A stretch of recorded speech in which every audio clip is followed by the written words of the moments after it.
Welcome, everyone, to the third podcast today for Talented Universe on this 14th day of April, one day before Wonderful Tax Day.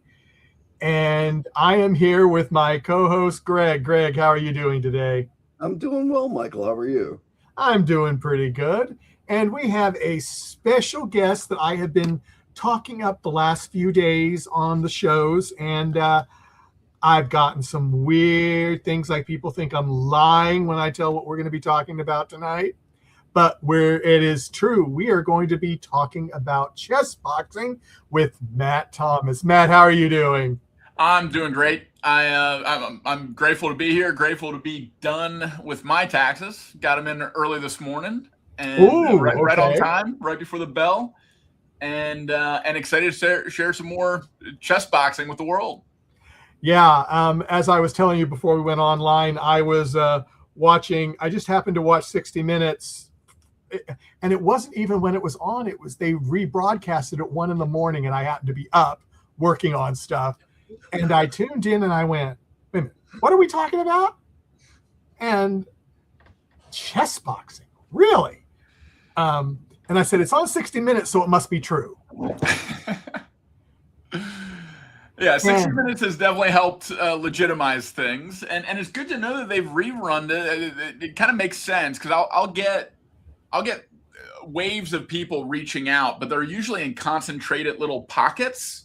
So that might be one reason. That might be why. Yeah. It might be. The segment is available on YouTube. And yes, it is. And I did find it again on YouTube, so I was happy about that. What got me is when I was rewatching. I thought I had heard it, when I saw it the first time, but the World Tournament was in Serbia last year, correct? That's right. Yeah, in a small sports town called Loznica, just north of Belgrade. Mm-hmm. Yeah, we have a lot of people on our podcast from Serbia. So when I heard that, it was like, oh wow, that is so wild. But so tell us a little bit about that event, and then I'll go over to Greg after you finish with that. What entailed in the event? Who was there? Why did you go? And what was the outcome? Sure. So I'll take you back to the beginning. Okay, good. Sport is very young. It was created in 2003 by a guy named Iepe Rubingh, who passed away in 2020. So for about 17 years, he was at the helm. And in 2017, we had our first World Championship, which is the seventh iteration is what you saw on 60 Minutes and what you just asked about. So from 2017, a break for COVID, and then to 2025, we've had 7 World Championships where everyone who chess boxes in the world, if they have the means to get to where the World Championship is, can compete to become a world champion. And in 2018, so the second year they ever hosted it, I became the first American to go and represent my country alongside a teammate named Kevin Von Carver. He and I were the first Team USA, two of us strong. And neither of us expected to win. It was both of our first times chess boxing because there's no chess boxing opportunities in the United States, especially at that time. So we had our own kind of isolated training camps. We would play chess online together at night and kind of talk about how training was going. But that was the extent of like the team dynamic, if you could call it that, until we were in India. And then it was really nice to have another American in your corner. But after that World Championship, we both ended up walking away with gold medals. But we were the most surprised out of anyone that ended up being the outcome. But we came back to the States with this medal from a sport that no one's ever heard of. We're like, well, what should we do? Should we just go about our lives, or should we try to grow this thing? And so Kevin went about his life. He went and hiked the Appalachian Trail the next year. He started a franchise of F-45s across the Midwest. He's a super successful guy. And I decided to double down on chess boxing. And my previous life, I was a charity boxing promoter. I started promoting fraternity fight nights and charity boxing nights in college. So it was one of my first businesses before, after mowing lawns in high school. And I felt like this was kind of tailor made for me, especially after the passing of Iepe in 2020, because our community was kind of lacking leadership and not really sure what the next step was. And me, alongside my fellow board members, ended up kind of taking the organization, the WCBO, and saying, hey, we aren't done. Iepe got us started, but we're going to keep going, and we're going to host world championships from here on out, and set it up democratically so people can vote in new board members and everything else. So 2020 was kind of the end of chapter 1 and the beginning of scaling of chapter 2. And this past world championship was a special one. As if you watch the 60-minute segment, you saw why. We had our first fully built out Team USA go to the world championship as complete underdogs. We hadn't brought more than 2 people to a world championship since 2018, when Kevin and I were the first 2. I went back in 2019 with another teammate, and then we didn't have anyone. After I stopped competing, we didn't have anyone from 2020 to 2025. And this year we brought 17 chess boxers from the United States. It was all their first time chess boxing in front of a crowd and actually competing in the World Championship format. And we did pretty well. That's amazing. I didn't realize that was really the first one, since you had been on, kind of that. Going from 2 to 17, that's pretty impressive. I'm more proud of that than I am the World Championship. The way that team was built, one person at a time, one pitch at a time, getting them to, there's no money in chess boxing. I can't offer them like a payday or something. I'm essentially pitching, hey, go represent your country, come back with, maybe a medal and some pride. And 17 people decided to lean in and get over to Serbia and come together as a team and end up taking home an overall silver medal for team standing. Wow. Oh, Greg, go right ahead. So I just want to back up a bit. So for people that don't know what chess boxing is, but may know what boxing is or know what chess is, how does the sport differ from both? And what elements from each are brought into an event? Sure. Well, for one, you can't punch someone in a chess tournament without getting thrown out. So, our sport, it's inherent that both are going to happen. And the basic format of chess boxing is you alternate rounds between the board game chess and the combat sport boxing until either checkmate or knockout, whatever comes first. So if you're really good at chess, basically you want to try to maximize your advantage where on the battlefield where you have it. So you want to play really fast in chess. You want to progress the game closer and closer to checkmate. You want to put your opponent in precarious kind of situations where they can make more mistakes. And in the ring, you want to be running away. You don't want to take any risks in the ring because you just want to get back to the board and checkmate the guy. And if the opposite is true, if you're a pro fighter, which we had a couple on our team this year, and your chess is more mediocre or beginner, well, then you want to be moving really slow on the board. One, to make less mistakes, but 2, the longer that time ticks, the more potential time you're going to get in the ring. Because as soon as that bell rings, you have 1 minute to put on your gloves, and you get 3 minutes to box the guy that you just played chess against. Now, if both of you are still standing at the end of the first chess round, it's time to box. If both of you are still standing at the end of the first boxing round, you go back and play chess. You go back and forth like that until there's a definite finish. And so that can be checkmate, knockout, or timeout. And time management is a really important component of chess boxing as well, which we can talk about. But did that answer your question? Yeah, mostly. So the chess match, is it speed chess or blitz chess then? Doesn't have to be. If you're a pro boxer, you can move nice and slow, but no, you have a timer, and if you run out of time for the whole game, you lose, and that's what's considered a timeout. So okay, we'll just use actual numbers here for the first rounds of the World Championship, what we call qualification rounds before the semifinals and finals. we do a 5-round fight. And you always start and end with chess. So you start with chess, you go to boxing, go to chess, go back to boxing, go back to chess.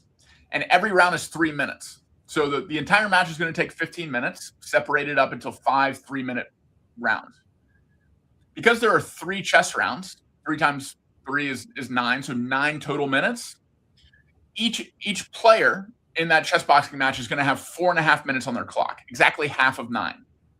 So at the end of that final chess round, if both people haven't been knocked out, if you've survived the whole way through the chess game for the whole 5 minutes, for the whole 4.5 minutes, one of you is going to run out of time before the end of that chess round.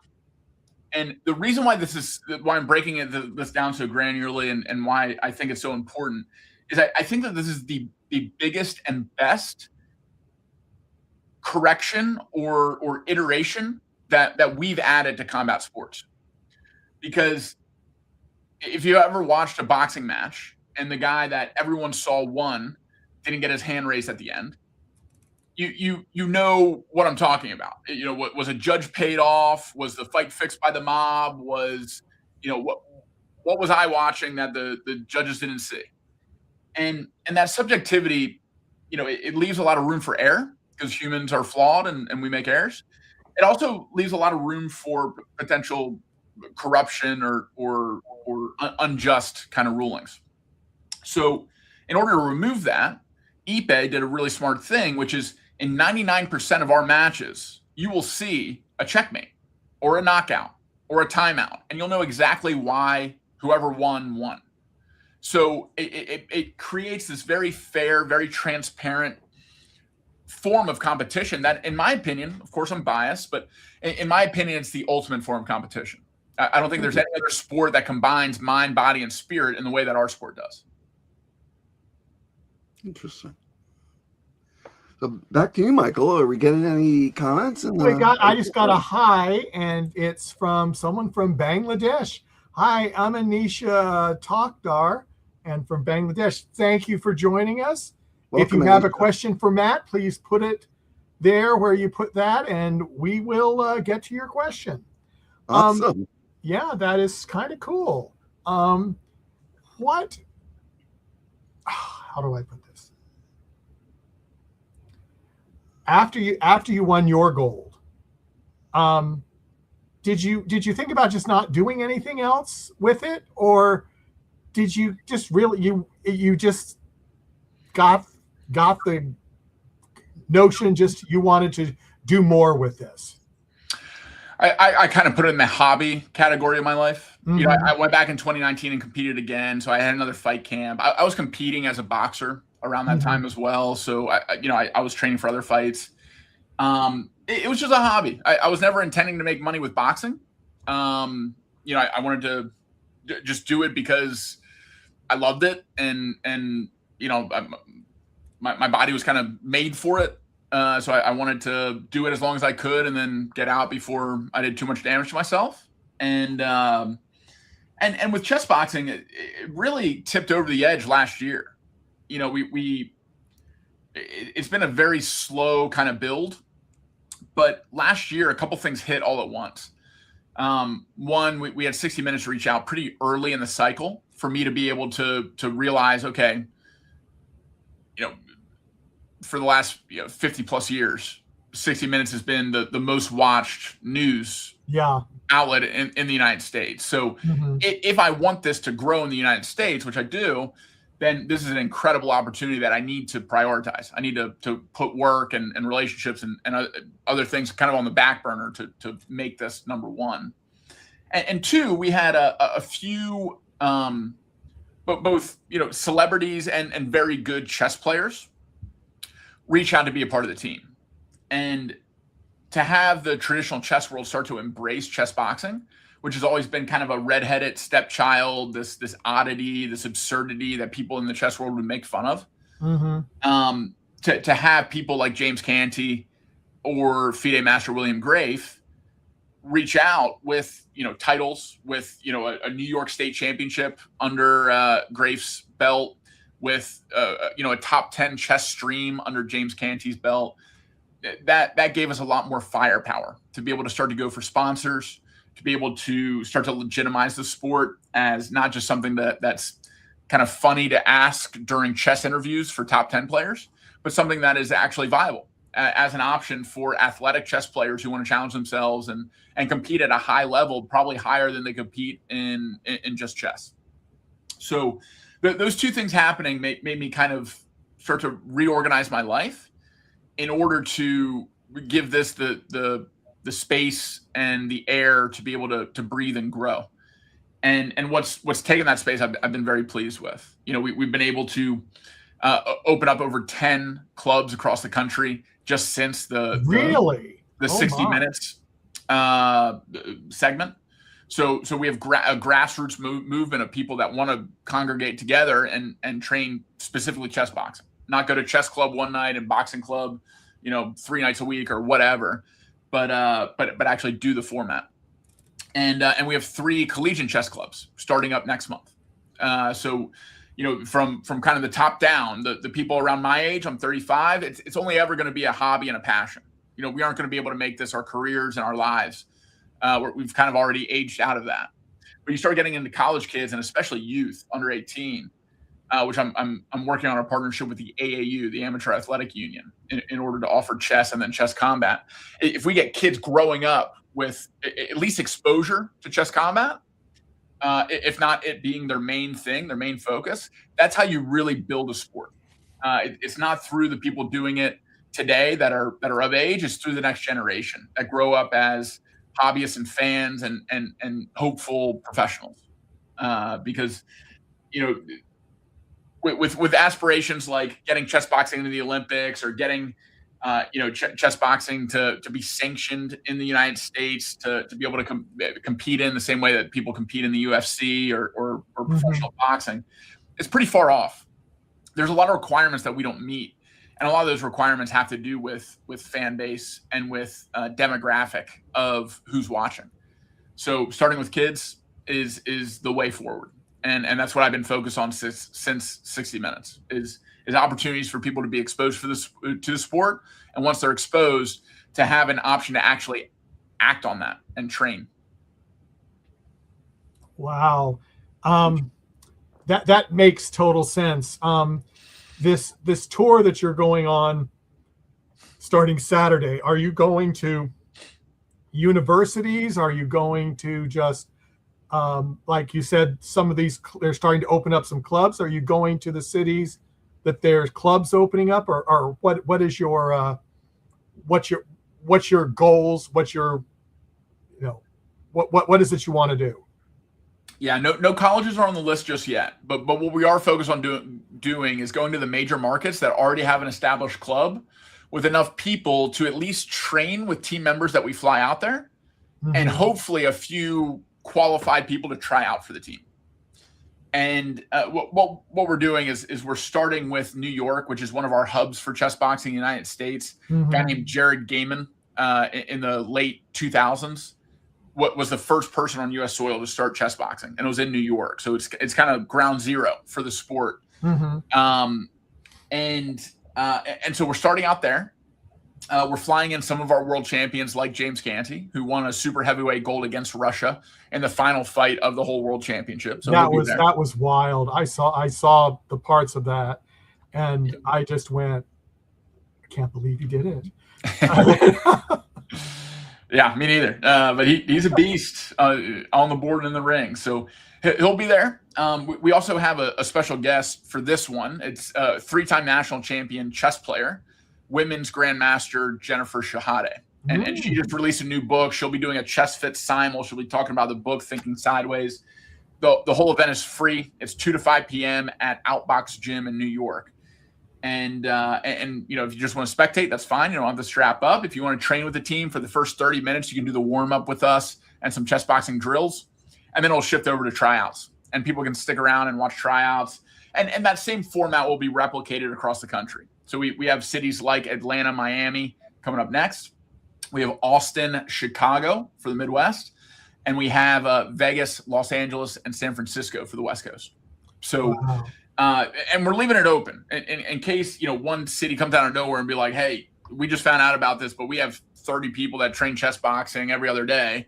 We'd love for you to come here. We can be adaptable and come to a place where there's enough interest and support to host a training and a tryout there.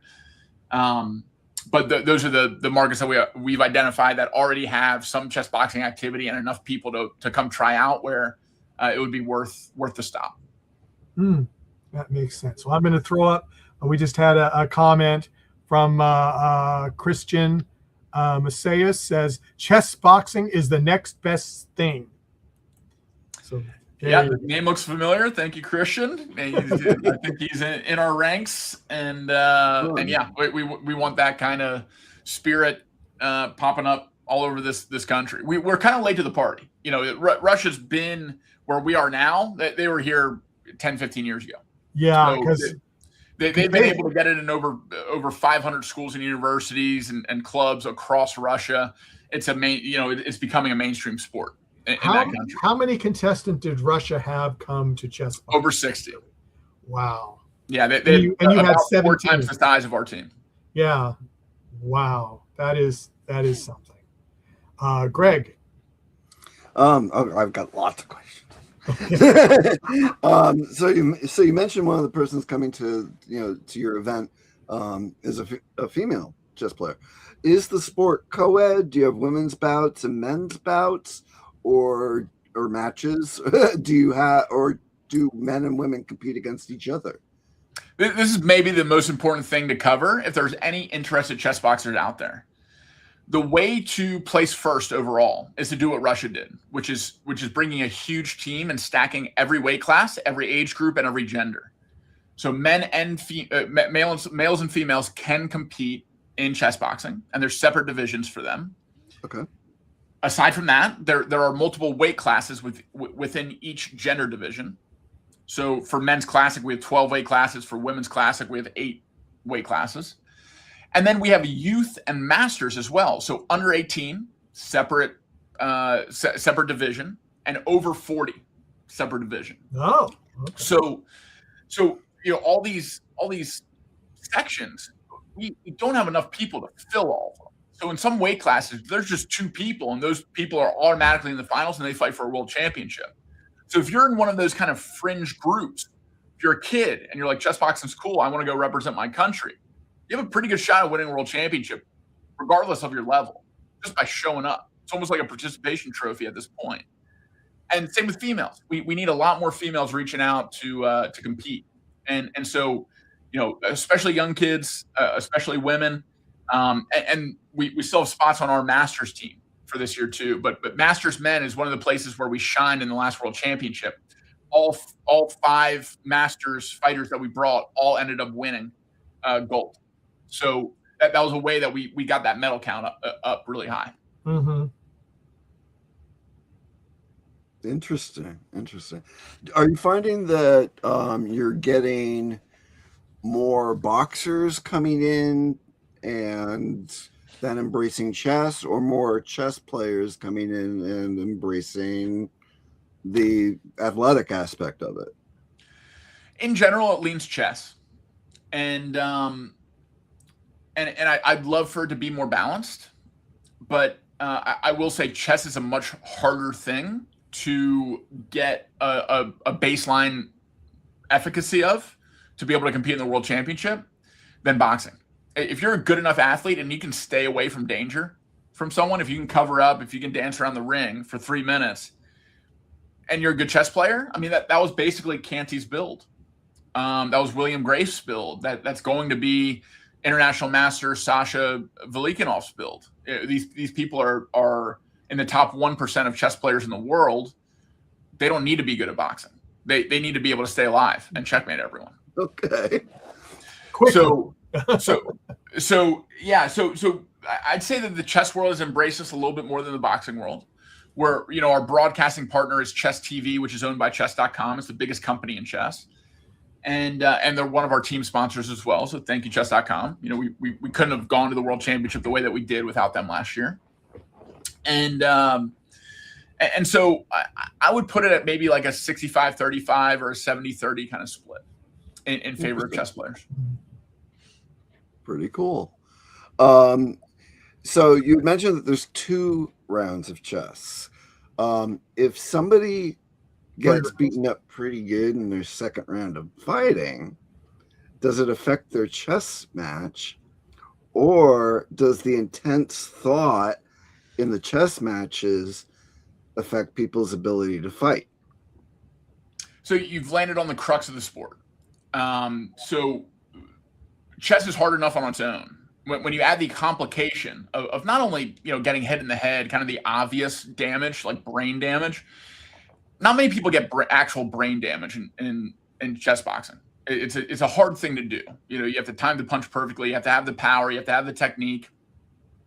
The real killer for playing good chess is actually fatigue. It's your cardiovascular shape. If you have a super high heart rate and your brain is still in an elevated state where it thinks it's in danger, you're going to be stuck in a part of your brain called the amygdala, which was one of the first parts of the brain to develop. It kept us alive during caveman days. It controls present tense kind of actions, and it controls fear response, fight, flight, or freeze. If you've heard that before. This part of your brain is really good at keeping you alive. It's really bad at chess, because chess is a game where you have to be not only considering the future and thinking moves ahead, like when people talk about chess, you calculate what's going to happen before it happens, but it's a memory-based game. The reason why you're able to calculate and recognize positions is because of memory and pattern recognition. And the amygdala sucks at all of those activities. The part of the brain that you want to be using is the complete opposite hemisphere. It's your prefrontal cortex. And it's the last part of your brain to develop. It's the most evolved part. So in order to access that part of your brain, you kind of have to trick your body and your brain into thinking that you're safe.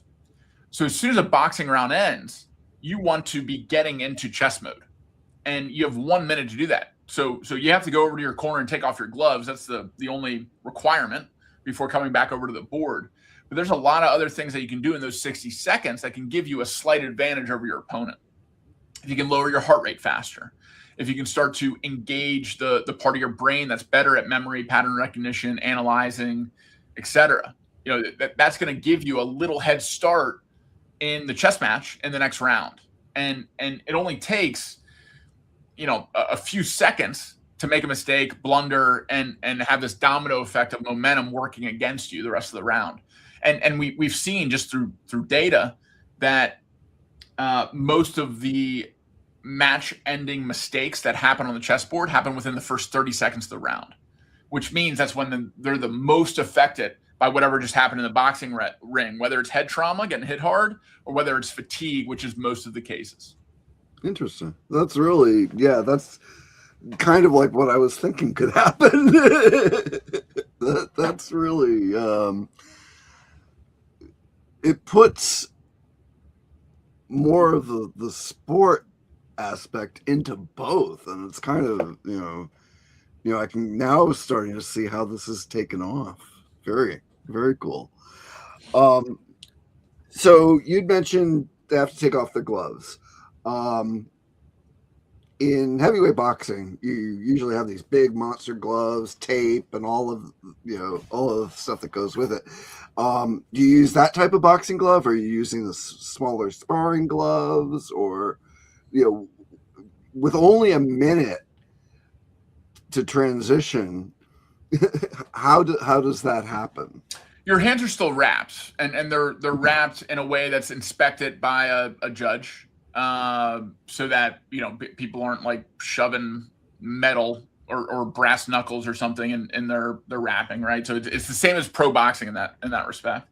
Okay. And the gloves are just the ones that in pro boxing they usually use lace up gloves, and then they tape the laces. But there are plenty of other gloves that can be put on and taken off much faster, usually with Velcro, that are fine for competition. So usually what happens is you put the glove back on, you Velcro it, and they put one round of tape around it so the Velcro doesn't come off. And do you use, say, 2 rings, or a ring and a place to play the chess game, or does the chessboard get reset up in the ring? Depends on the promotion. The last 2 years in the World Championship, we took the board out of the ring and we put it on a stage. And then there's a walkway from the ring to the stage. So that's more for, I'd say, showmanship. The way that it started is the board would be put in the middle of the ring. So, most of the early shows that Iepe put on and others were in, music venues or clubs, right? So you'd have a couple hundred people kind of gathered around a stage or around the middle of a room. So everything kind of had to happen in that one place. I was a part of the biggest and the most successful chess boxing event in history in 2022. A live streamer named Ludwig put on the Mogul Chessboxing Championship, and he had a sponsor pay for an elevated like a crane to lower the board into the center of the ring in between rounds, and then raise it after the end of the chess round. So people have gotten creative, like Ludwig. Most people don't have $2 million to put into a chess boxing event, so sometimes they're setting up a folding table in the center of a ring and putting up a DGT board. That's what I'd be doing. That's really cool. Michael, I see the comment count coming. Yeah, we got Christian has a couple more things. Christian says, can't wait to see chessboxing blossom in Miami. Is there going to be an event down there, or is that where Christian might be from?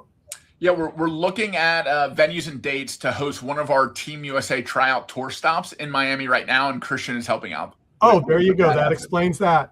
Yep. And what's one thing you underestimated when you started as a chess boxing athlete?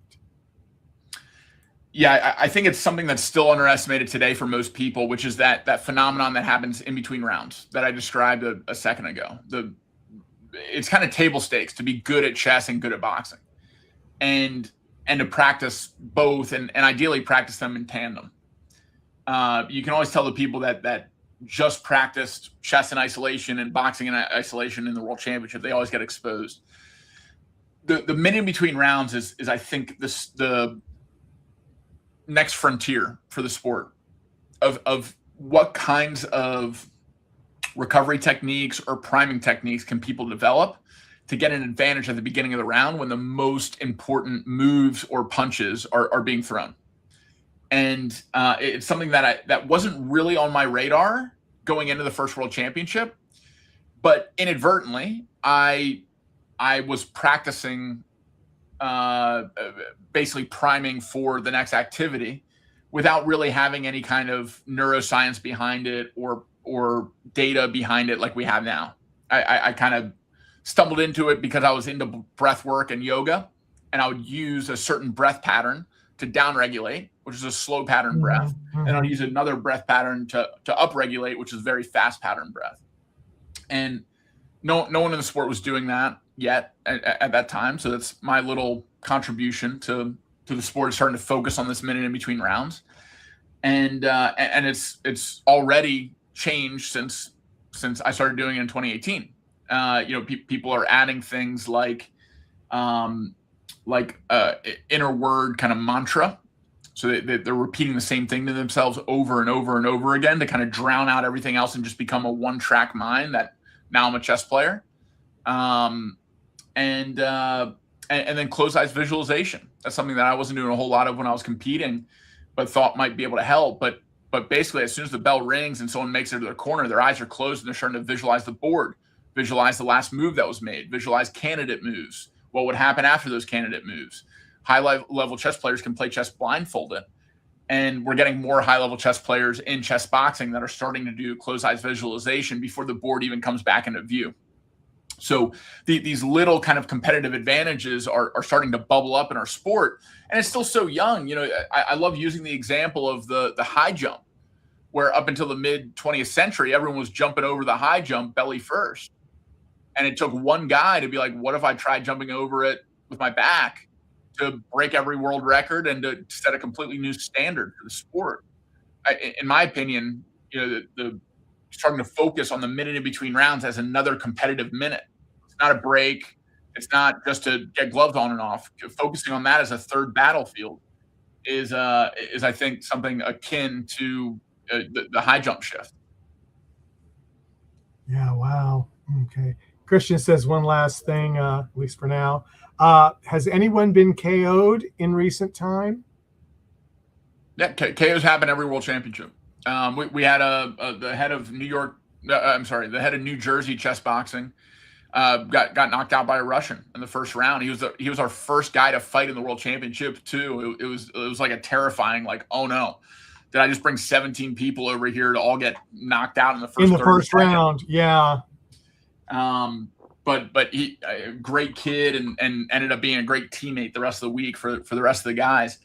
And then we got some of our own knockouts. We had two TKOs, one against France and one against Russia, from two people that earned bronze medals in the last World Championship. Mm-hmm. Kyle Grasser scored a TKO with a body shot, and he's a lawyer up in New York, so he earned the ring name the Body Shot Lawyer after that. And then our own little bronze bomber. If you're familiar with Deontay Wilder, that's his nickname. We have a guy named Dion, who is a pro boxer, about a more novice level chess player. But every match he had, he knocked everyone out until someone finally checkmated him in the semifinals. So he's a beast in the ring. You don't want to see that guy across from you, but if you can survive it for a round, you have a decent chance of checkmating them in the third round. So, we love throwing in some kind of one-trick ponies like Dion in a certain weight classes to scare people. He might not be good enough at both to go on and win the whole thing, but he can clear out a weight class with some really strong chess players that can't hold up to his boxing. And then, if we can have two people in a weight class, Dion clears out the chess players, and then a well-balanced Team USA guy goes on to win. That's a great case scenario from where I'm sitting as coach and building teams. Wow. Where do you see yourself in 5 years? Where would you like to see yourself in 5 years? I'd like to be sanctioned in the United States to be able to host ticketed combat sports events like every other combat sport can. Mm-hmm. Right now, that's the biggest obstacle is states really don't want to take us on. So I've had to do a lot more kind of lobbying and politics than I would have liked just to be able to host legal competitions on U.S. soil. So sanctioning is top of my list. I'd love to see youth programming, which is why I'm so focused on the AAU right now. Mm-hmm. To be able to have chess combat in any form as one of the 50+ sports that the AAU oversees nationals for and the Junior Olympics for would give us a lot of legitimacy and probably make that sanction pitch a lot easier in a lot of states. 5 years from now, if I could be stepping back from leadership in both the WCBO, our international organization, and in United Chess Boxing, I think that would mean success. Not because I want to work any less, but because that means that other people are seeing a big part of their life in working on this sport. And if people could be running these organizations that are hosting world championships or building Team USA or starting to actually promote fights, that would mean that the sport's in a really good place. And that is not just these few passionate people that were there from the close to the beginning that are running the sport. Now it's kind of extended to this second or third generation. My last question is, where is the next world tournament going to be held, or has that been decided yet?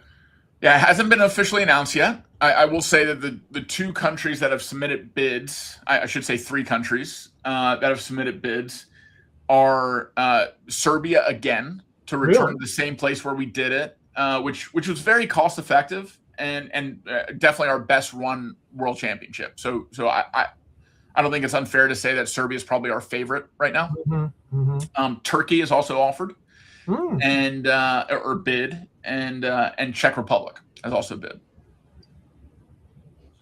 all right in the same area, really. All in striking distance of missiles that seem to be flying around that area too. So we're keeping our fingers crossed that peace comes soon and doesn't amongst a lot more important things that peace would mean. Yes. That it doesn't disrupt any Chessboxing World Championship. Oh, that is something. Greg, go ahead. Oh, sure. So obviously, you don't have spectator events, with open, spectator events in the U.S. now, if you're not sanctioned yet. What about in Europe and Asia, or even Africa? Do they have like ticketed events? And because both chess and boxing are, spectator sports worldwide. So, what's the turnout like? What kind of people come to watch? Things like that. Yep. So there are multiple promotions around the world that can legally host chess boxing events, as long as it's not on U.S. soil. The United States is the hardest market in the world to host any kind of event, but specifically combat sports, because it's considered unarmed combat, and they really cracked down on it in the 20th century because of mob activity. It was basically a way to money launder, fix fights, etc. So the federal government got super involved in combat sports to a point where it's tough to enter. In pretty much every other country, including other Western countries like in Europe, you don't have to apply for a different kind of permit than any other kind of like live event, like a concert. So there isn't this whole other rule set that you have to play by, like in the United States. So there's the promotion I actually found out about chess boxing through is London Chess Boxing, which is I think rebranded to Chessboxing Nation, and they've only stayed in London.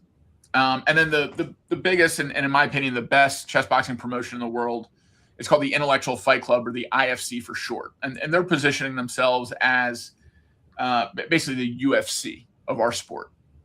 They're paying their fighters, which is the first time in our sport that's happened, and they're hosting real shows in real venues because the guy that runs it is one of my fellow board members in the WCBO, Guillaume, who ran a music festival for 20 years called Worldwide Festival. So he has really good production chops, and he has a great team to be able to put on shows like this.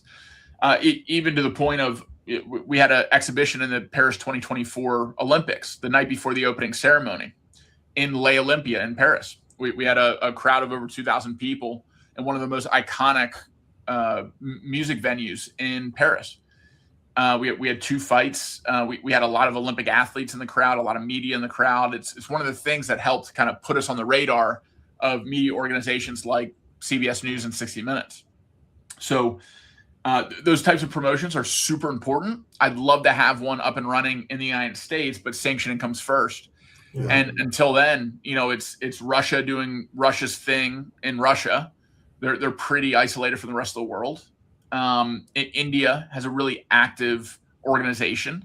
Unfortunately, the president of the Indian organization just passed away a few months ago. So we'll see who's going to lead there now. But and then Europe is pretty much united through IFC, and then 2 or 3 times a year there'll be a Chessboxing Nation event in London.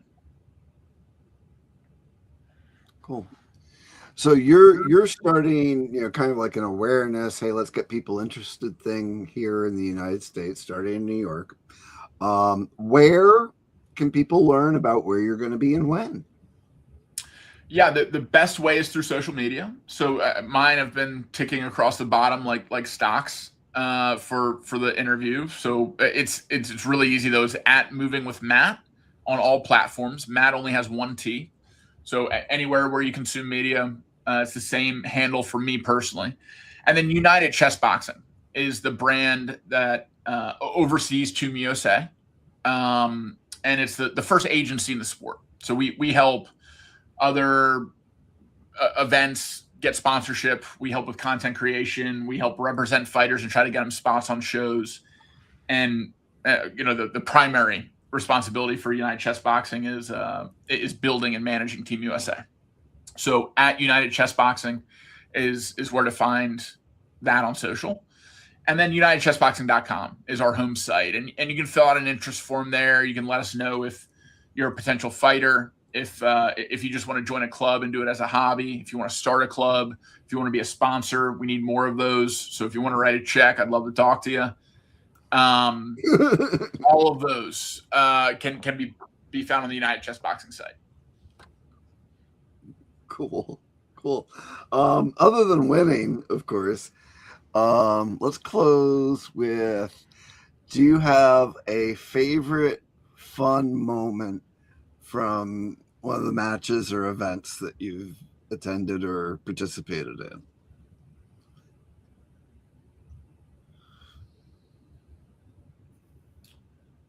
There's been a lot. So a few come to mind. I'd say one of my most cherished memories, the one that is coming up the most vibrantly right now, is the last time I saw Iepe, which was the 2019 World Championship, right before the pandemic, and he passed away in May of the pandemic. So he was a super generous and kind and jovial kind of guy who took a few of us out after the final fights of the World Championship. And I was in a group that, he got us a table at some Turkish club and told all these stories about, the early chess boxing days, and we had drinks and we danced, and it was a lot of fun. One of my favorite things about the chess boxing community is those kinds of nights. That one was special because Iepe was there, but even now, you spend the whole World Championship week or the whole IFC fight weekend trying to dismantle your opponent, whether it's on the board or trying to beat him up in the ring. And always after the events, because we're such a small community and everyone loves this weird little sport that we do, everyone comes together, everyone has a good time together. It doesn't matter what you just did to each other in the ring or on the board. It's really something special to be a part of. In general, in sports, this happens, but especially in a sport like ours that's so early on in its story and that has so many passionate, crazy people in it. It's one of the best things about being involved with chess boxing is the people and the moments after the fights. Wow, that's awesome. That is awesome. Back to you, Michael.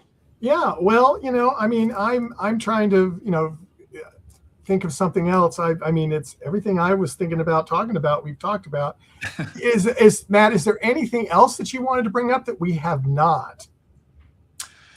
Sure. Yeah. So one thing that I'm working on, again, with the AAU is expanding chess boxing from just Western style boxing into other martial arts. And it's one of the questions that we get the most in terms of, maybe it's a jiu-jitsu player or a taekwondo martial artist or whomever that also loves chess. Like, when is this variant coming? When is this chess hybrid coming? When is chess jiu-jitsu? When is chess taekwondo? When is chess judo? Whatever. And I will say that it looks a lot more likely and an easier path to sanctioning those types of hybrids than it is to sanction chess boxing, even though chess boxing's been around for over 20 years. So in the very near future, people can look out for more opportunities to get involved with chess combat more broadly. The same way that MMA, mixed martial arts, brought all those kind of martial arts into one kind of promotion and show, chess combat would endeavor to do the same. And there would be different formats for different martial art backgrounds.